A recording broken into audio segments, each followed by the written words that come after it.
Why you don't want to become polyamoric.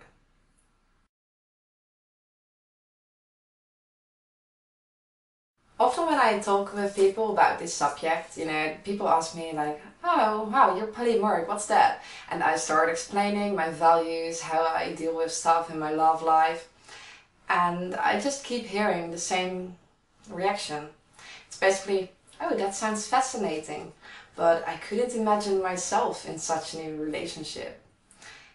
This is really what I keep hearing. It's people telling me that they say like, oh wow, that sounds beautiful, but it's not for me. When I ask people why it's not for them, or why they think it's not for them, I keep hearing the same things coming back. There's basically three things why people think it's not for them. First thing is jealousy. Second thing is insecurity. And the third thing I often hear is that people just think that monogamy is more beautiful. And then I would like to add a fourth thing. I don't hear it a lot, but I definitely think it's something that's going on, and that's that people think it's unacceptable to be polyamoric. So the first thing is jealousy. I think this has got to do with something we learn from this society and also from the Christian church, or a lot of other religions also. It's basically that loving more than one person at the same time is bad. Yeah, the Bible says that you are not allowed to cheat. With that, they give you a false dilemma. The false dilemma here is that you either have a good monogamous relationship, or you have a bad monogamous relationship because you're cheating. They just don't consider a third option, namely that you love multiple persons at the same time and are very honest about this and very open, and that your partners are okay with that. Nobody's talking about that option. So we basically think like it's bad to love multiple persons, and I totally recognize this. Okay, I'm going too deep into this stuff. I'll do another video on jealousy. I would just like to, yeah, I'll do more in-depth video about jealousy. The thing with jealousy is that it's always about your relationship with yourself. It's always about you don't have enough self-esteem, you don't feel worthy, you don't love yourself enough, and it's also about scarcity thinking, like you think that there won't be enough love for you left if the other person loves another person also. Okay, second thing I was talking about is insecurity. People feel that if they want to have children and a house, things like that, they should have a monogamous relationship for that. This is just not true. I know various people who have very successful polyamoric relationships and are very happy with that, and meanwhile have children and share a house. You can have multiple partners, but there will be one partner that you feel is very is the right person to share a house with, and you may feel that this person is also the right person to have children with. And then besides that, you can have other relationships. It's just that simple, actually.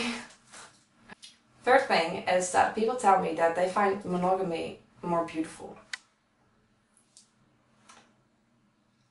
I just disagree. I think that people are conditioned to think this. This is because we grow up with, romantic comedies from Hollywood, and we grow up with princes and princesses from Disney. We see our parents, most of the time this is a married couple, and we just think that this is the way it should be. This is just what we learn. We are raised with old beliefs. from our parents, from our society, from our teachers, from maybe our church. This is all beliefs. And what it's basically about, I think, it's about really hanging on to someone, really trying to have this one person, and it has to be perfect with this one person. And you have to grow old with this one person. And I think the energy in this is often like this one, you know? I can't find the words for it, but you probably know what I'm talking about. This is in opposite to what I try to feel in my love life. I just try to let it flow. I mean, I can't disagree that when I fell in love with a new person, this does influence my relationships with other people.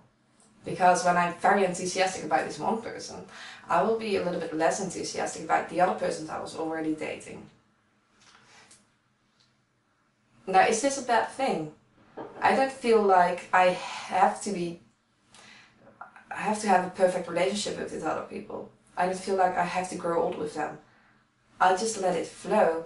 New people come in, other people go away. You know, it's just this wonderful flow. And the only thing you have to do is to follow your highest joy, be full of love to everyone, and trust that it will work out. And it does. The last thing is unacceptableness. I feel strongly that a lot of people are afraid to become polyamoric, even when they think it's a nice way to live. They're still afraid to become polyamoric because they are just afraid of disapproval from other people. What will my friends say if I tell them that I have 4 partners? You know, something like that. Or I can tell you that my parents don't approve of it. But then again, I am my own person. I am free to do what I like to do with my life. And the most important thing here is that when you start following your heart, when you start following your highest joy, and you just make very conscious choices about your life, about what you want your life to be like, only then can people really love you for who you are.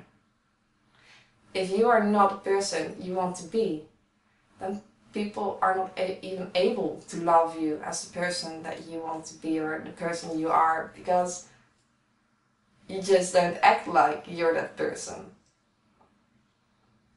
So it's a really great thing to start doing what you really like to do and be where you really want to be.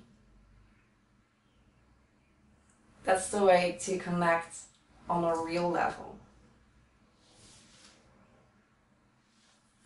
This is why people don't want to become polyamoric in general. I hope that you enjoyed watching this video. Please subscribe or leave a comment. I would love to hear from you what you think about it.